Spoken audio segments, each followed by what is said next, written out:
ಲಕ್ಕುಂಡಿಯಲ್ಲಿ ಅಪಾರ ಪ್ರಮಾಣದ ಚಿನ್ನ ಸಿಗ್ತಾ ಇದೆ. ಅಲ್ಲಿ ಇನ್ನೂ ಕೂಡ ದೊಡ್ಡ ಮಟ್ಟದ ಚಿನ್ನದ ಒಂದು ಗಣಿ ಅಥವಾ ನಿಕ್ಷೇಪ ಏನಾದರೂ ಇದೆಯಾ, ಖಜಾನೆ ಇದೆಯಾ ಅನ್ನುವಂತಹ ಒಂದು ಪ್ರಶ್ನೆ ಮೂಡ್ತಾ ಇದೆ. ನಿಜಕ್ಕೂ ಕೂಡ ಲಕ್ಕುಂಡಿಯಲ್ಲಿ ಸಿಕ್ಕಂತಹ ಒಂದು ನಿಧಿ ಏನಿದೆ ಇಡೀ ರಾಜ್ಯವನ್ನು ಬೆಚ್ಚಿ ಬೀಳಿಸ್ತಾ ಇದೆ. ಅಲ್ಲಿ ಈಗ ಅಪಾರ ಪ್ರಮಾಣದ ಚಿನ್ನದ ಖಜಾನೆ ಇದೆಯಾ ಎನ್ನುವಂತಹ ಪ್ರಶ್ನೆ ಮೂಡ್ತಾ ಇದೆ. ಗದಗದ ಲಕ್ಕುಂಡಿಯಲ್ಲಿ ಪತ್ತೆಯಾಗಿರುವಂತಹ ಒಂದು ವಸ್ತುಗಳೇನಿದೆ, ಪುರಾತನ ವಸ್ತುಗಳು, ಅದರ ಬಗ್ಗೆ ಈಗ ಸಂಶೋಧನೆ ನಡೀತಾ ಇದೆ. ಪಂಚನೀಲ, ಗಾಣಿಗ ನೀಲ, ನೀಲದ ಹರಳುಗಳು ಸಿಕ್ಕಿದೆ. ಅಲ್ಲಿ ಇಂದ್ರನೀಲ, ಜಂಬನೀಲ, ವಜ್ರ ಪಚ್ಚೆ, ಚಿನ್ನ ನಿಕ್ಷೇಪಗಳು ಪತ್ತೆಯಾಗ್ತಾ ಇದೆ. ಚಿನ್ನ ಪತ್ತೆಯಾಗ್ತಾ ಇದೆ. ಅಲ್ಲಿ ಗ್ರಾಮದ ತೋಟಯ್ಯಗೆ ಸಿಕ್ಕಂತಹ ಪ್ರಾಚೀನ ವಸ್ತುಗಳು ಏನಿದೆ ಅದರ ಬಗ್ಗೆ ತನಿಖೆ ಆಗ್ತಾ ಇದೆ.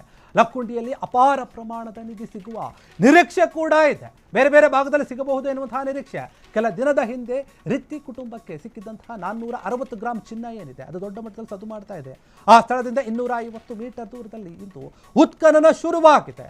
10 ಮೀಟರ್ ಉದ್ದ, 10 ಮೀಟರ್ ಅಗಲ ಉತ್ಖನನಕ್ಕೆ ಅನುಮತಿಯನ್ನು ಕೂಡ ಕೊಡಲಾಗಿದೆ. ನೀವು ಹುಡುಕಿ ಅಂತ ಹೇಳಿ ಕೇಂದ್ರ ಸರ್ಕಾರದಿಂದ ಷರತ್ತಿನೊಂದಿಗೆ ಉತ್ಖನನಕ್ಕೆ ಅನುಮತಿ ಸಿಕ್ಕಿದೆ ಅಂತ. ಸೂಕ್ತ ಆಯುಧಗಳಿಂದ ಭೂಮಿಯನ್ನು ಒಂದು ತೆಗೆಯುವಂತಹ ಒಂದು ಅಗೆಯುವಂತಹ ಕೆಲಸ ಶುರು ಆಗಿದೆ. ಈಗ ಲಕ್ಕುಂಡಿಯಲ್ಲಿ ಅಡಗಿದೆಯಾ ಹಾಗಾದರೆ ದೊಡ್ಡ ಪ್ರಮಾಣದ ಅಪಾರದ ಚಿನ್ನದ ಗಣಿಗಳು, ನಿಕ್ಷೇಪ ಗೊತ್ತು ನೋಡಿ. ಪುರಾತನ ವಸ್ತುಗಳು ಸಿಗ್ತಾ ಇದೆ ಲಕ್ಕುಂಡಿಯಲ್ಲಿ. ಬೇರೆ ಬೇರೆ ರೀತಿಯ ಹರಳುಗಳು, ಪಚ್ಚೆ, ವಜ್ರಗಳು, ಈ ರೀತಿಯ ಲಕ್ಕುಂಡಿಯಲ್ಲಿ ಸಿಕ್ಕಂತಹ ಪ್ರಾಚೀನ ವಸ್ತುಗಳ ಬಗ್ಗೆ ತನಿಖೆ ಆಗ್ತಾ ಇದೆ. ಅದು ಎಷ್ಟು ವರ್ಷಗಳ ಹಳೆಯದು ಅದರ ಬಗ್ಗೆ ಕೂಡ ವರದಿ ಬರಬೇಕು.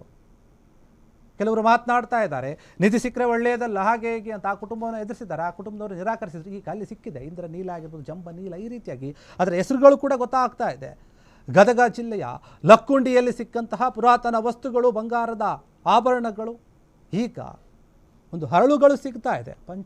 ಏನಿದೆ ಪಂಚನೀಲ, ಗಾಣಿಗ ನೀಲ, ನೀಲದ ಹರಳುಗಳು, ಈ ರೀತಿಯಾಗಿ ತುಂಬ ಬೆಲೆ ಬಾಳುವಂತಹ ವಸ್ತುಗಳು. ಇವೆಲ್ಲವೂ ಕೂಡ ಪ್ರಾಚೀನ ಕಾಲದಲ್ಲಿ ಇದನ್ನು ತುಂಬ ಪ್ರೀತಿಯಿಂದ ಆಭರಣಗಳನ್ನು ಧರಿಸ್ತಾ ಇದ್ರು. ಆಗೆಲ್ಲ ಮಾಮೂಲಿ. ಆದರೆ ಈಗ ಸಿಗ್ತಾ ಇದೆಯಲ್ಲ ಅದು ತುಂಬ ತುಂಬ ವಿಶೇಷ. ಹೀಗಾಗಿ ಅದಕ್ಕೆ ಅನುಮತಿ ಸಿಕ್ಕಿದೆ ಬೇರೆ ಕಡೆ ಉತ್ಖನನ ಮಾಡೋಕ್ಕೆ. ಎಲ್ಲಿ ಆ ಒಂದು ನಿಧಿ ಸಿಕ್ಕಿತ್ತು ಅಲ್ಲಿಂದ ಒಂದು ಸುಮಾರು ಮೀಟರ್ ದೂರದಲ್ಲಿ ಮತ್ತೆ ಅಗಿತಾ ಇದ್ದಾರಂತೆ. 10 ಮೀಟರ್ ಆಗಲ್ಲ, 10 ಮೀಟರ್ ಉದ್ದದ ಒಂದು ಜಾಗವನ್ನು ಅಗಿತಾ ಇದ್ದಾರೆ. ಉತ್ಖನನ ಶುರುವಾಗಿದೆ. ಅಲ್ಲಿ ಕೇಂದ್ರ ಸರ್ಕಾರ ಅನುಮತಿ ಕೊಟ್ಟಿದೆ. ಕೆಲವೊಂದು ಷರತ್ತುಗಳನ್ನು ಹಾಕಿ ಸೂಕ್ಷ್ಮವಾಗಿ ಹುಷಾರಾಗಿ ಅಗಿತಾ ಇದ್ದಾರಲ್ಲ. ಏನಾದರೂ ಬೇರೆ ಬೇರೆ ಸಿಗಬಹುದಾ, ಸಾಕಷ್ಟು ನಿರೀಕ್ಷೆ ಇದೆ ಬೇರೆ ಬೇರೆ ಜಾಗಗಳಲ್ಲಿ ಸಿಗಬಹುದು ಅಂತ ಹೇಳಿ. ಹೀಗಾಗಿ ಪುರಾತತ್ವ ಇಲಾಖೆಯ ಅಧಿಕಾರಿಗಳು ಎಲ್ಲರೂ ಕೂಡ ಹೋಗಿ ಉತ್ಖನನವನ್ನು ಶುರು ಮಾಡಿದ್ದಾರೆ. ತುಂಬ ಜಾಗರೂಕತೆಯಿಂದ ಆ ಜಾಗಗಳನ್ನು ಪರಿಶೀಲನೆ ಮಾಡ್ತಾ ಇದ್ದಾರೆ. ಲಕ್ಕುಂಡಿಯ ಎಲ್ಲ ಒಂದು ಪ್ರದೇಶದಲ್ಲಿ ಏನಾದರೂ ದೊಡ್ಡ ಮಟ್ಟದ ನಿಧಿ ಇರಬಹುದು, ಪ್ರಾಚೀನ ವಸ್ತುಗಳು ಸಿಗಬಹುದು. ಅದರಿಂದ ನಮಗೇನಾದರೂ ಒಂದು ಉಪಯುಕ್ತವಾದಂಥ ಮಾಹಿತಿ ಕೂಡ ದೊರೆಯುತ್ತೆ. ಯಾವ ಕಾಲದ್ದು, ಯಾರದ್ದು, ಯಾವ ರಾಜರದ್ದು, ಯಾವ ಮನೆತನಕ್ಕೆ ಸೇರಿದ್ದು, ಇದನ್ನೆಲ್ಲ ಕೂಡ ನಾವು ಒಂದು ಅಂದಾಜಿನ ಮೂಲಕ ಕಂಡುಹಿಡಿಯಬಹುದಾಗತ್ತೆ. ಹೀಗಾಗಿ ಅಲ್ಲಿ ಸಿಕ್ಕಿರುವಂತಹ ಇಂದ್ರ ನೀಲ ಆಗಿರ್ಬೋದು, ಜಂಬ ನೀಲ ಆಗಿರುವಂಥದ್ದು, ವಜ್ರ ಪಚ್ಚೆ ಆಗಿರ್ಬೋದು, ಈ ರೀತಿಯಾದಂಥ ಅದರ ಜೊತೆಗೆ ಚಿನ್ನದ ಆಭರಣಗಳೇನಿದೆ ಅವೆಲ್ಲವೂ ಕೂಡ ಪತ್ತೆ ಆಗಿರೋದ್ರಿಂದ ಇನ್ನೂ ಕೂಡ ನಿರೀಕ್ಷೆ ಇದೆ. ಇವೆಲ್ಲವೂ ಕೂಡ ತುಂಬ ಬೆಲೆ ಬಾಳುವಂತಹ ವಸ್ತುಗಳು. ಗ್ರಾಮದ ತೋಟಯ್ಯಗೆ ಸಿಕ್ಕಂತಹ ಈ ಒಂದು ಪ್ರಾಚೀನ ವಸ್ತುಗಳೇನಿದೆ ನಿಜಕ್ಕೂ ಕೂಡ ಎಲ್ಲರನ್ನೂ ಕೂಡ ಅಚ್ಚರಿಗೆ ಒಳಪಡಿಸ್ತಾ ಇದೆ. ಈ ಗ್ರಾಮದಲ್ಲಿ ಈ ರೀತಿಯಾಗಿ ನಿಧಿಗಳು ಇದೆ, ಸಿಗುತ್ತೆ ಅಂತ ಯಾರೂ ಕೂಡ ಅಂದ್ಕೊಂಡಿರಲಿಲ್ಲ. ಈಗ ಸಿಕ್ಕಿದೆ, ಅದು ಕಣ್ಣಾರೆ ಸಾಕ್ಷಿ. ನಾವು ಬೇರೆ ಬೇರೆ ಸಿನಿಮಾಗಳಲ್ಲಿ ನೋಡ್ತೀವಿ ನಿಧಿಯನ್ನು ಹುಡುಕೊಂಡು ಹೋಗಿ ತಗೊಂಡು ಬರೋದನ್ನು. ಆದರೆ ಇಲ್ಲಿ ಇಲ್ಲ.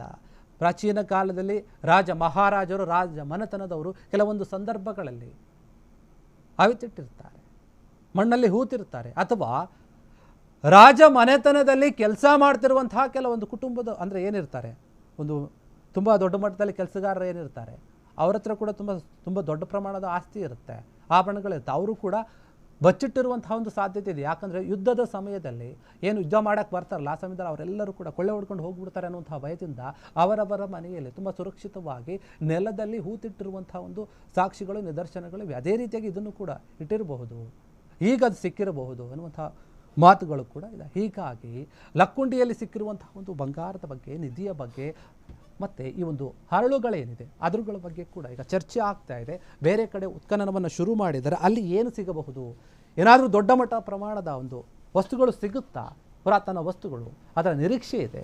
ಸರ್ಕಾರ ಕೂಡ ಅನುಮತಿ ಕೊಟ್ಟಿದೆ.